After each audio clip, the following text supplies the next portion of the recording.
My channel. Friends, আশা করি সকলে ভালো আছেন। এভরিডে এলিগেন্সে আজ আপনাদের সাথে শেয়ার করে নেব কাঁচা আমের জেলি তৈরির রেসিপিটি। নতুন বন্ধুরা পরবর্তী সমস্ত ভিডিওর নোটিফিকেশন পাওয়ার জন্য চ্যানেলটিকে সাবস্ক্রাইব করে বেল আইকনটি অন করে নিন। চলুন এবার শুরু করি। কাঁচা আমের জেলি বানানোর জন্য আমি এখানে নিয়ে নিয়েছি একটি কাঁচা আম। আমটিকে এখন খোসা ছাড়িয়ে ছোট ছোট পিস করে কেটে নেব।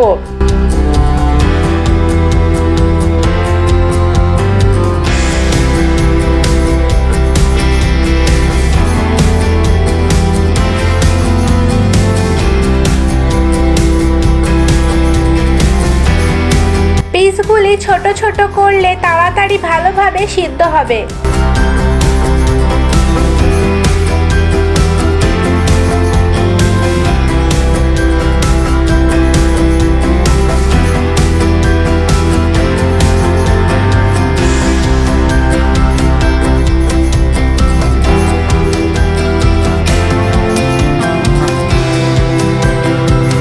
আমের টুকরোগুলিকে জল দিয়ে ভালোভাবে ধুয়ে নেব যাতে আমের আঠাটা বেরিয়ে যায়।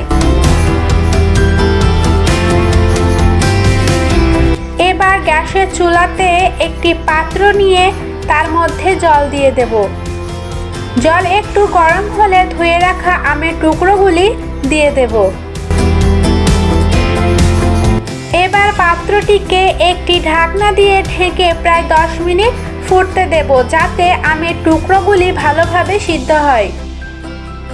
10 মিনিট পর ঢাকনা খুলে দেখে নিলাম। আরও একটু সিদ্ধ করতে হবে মনে হচ্ছে, তাহলে আবারও 5 মিনিট ঢাকা দিয়ে সিদ্ধ করতে দেব। এবার দেখুন বন্ধুরা, ভালো মতো সিদ্ধ হয়ে গিয়েছে।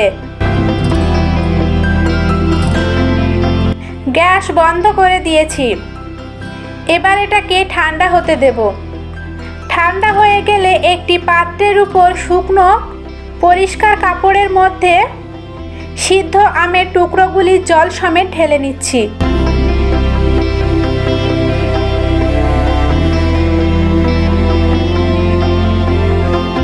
এবার সিদ্ধ আমের টুকরোগুলিকে এইরকমভাবে হাত দিয়ে চেপে চেপে আমের জলটুকু বের করে নেব। আমি এখানে জেলি তৈরি করব, তাই আমের শসালো অংশগুলো নেব না। জেলি তৈরি করার জন্য আমের জলটুকু নিলেই হবে। এবার গ্যাসের চুলাতে একটি পাত্র নিয়ে আমের জলটা ঢেলে নিলাম। এবার এর মধ্যে চিনি দিয়ে দিচ্ছি। চিনির পরিমাণটা আপনারা সমান সমান করে দেবেন, মানে যতটা আমের জল দেবেন ততটা চিনি, এই অনুপাতে। আর দিচ্ছি 3 থেকে 4 ফোঁটা সবুজ ফুড কালার। এটা শুধু দেখতে সুন্দর লাগার জন্য, আপনারা চাইলে নাও দিতে পারেন, তাতে স্বাদে কোনো সমস্যা হবে না। এবার এটাকে ফুটিয়ে ঘন করে নিতে হবে।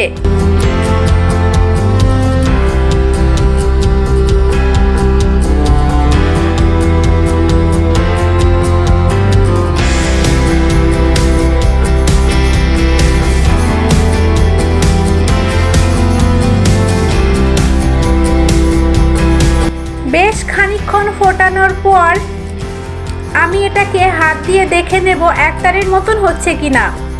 এই দেখুন বন্ধুরা, একতারের মতন ভাব আসছে, তার মানে এটা হয়ে গিয়েছে। এখন এটা আমি চুলা থেকে নামিয়ে নেব। চুলা থেকে নামানোর পর আমি একটা কাচের বাটির মধ্যে এটাকে ঢেলে নেব। এখন এটাকে আমি 4 থেকে 5 ঘন্টা রুম টেম্পারেচারে রেখে ঠান্ডা করে নেব। তারপর আমি আপনাদেরকে দেখাবো। 5 থেকে 6 ঘন্টা পর আমের জেলিটা কিন্তু পুরোপুরিভাবে জমে গিয়েছে। এই দেখুন বন্ধুরা, বাটি উপর করলেও পড়ছে না। আপনাদেরকে চামচ দিয়ে তুলে দেখাচ্ছি। এই দেখুন বন্ধুরা, কি সুন্দর জেলি তৈরি হয়েছে। আপনারাও বাড়িতে বানিয়ে নিতে পারেন প্রিজারভেটিভ ফ্রি কাঁচা আমের জেলি। আর ব্রেকফাস্ট ব্রেডের সাথেও সার্ভ করতে পারেন। ভিডিওটা ভালো লাগলে লাইক, কমেন্ট, শেয়ার করবেন। আজ এখানেই বিদায় নিচ্ছি। দেখা হচ্ছে পরবর্তী ভিডিওতে। সকলে ভালো থাকুন, সুস্থ থাকুন। ধন্যবাদ।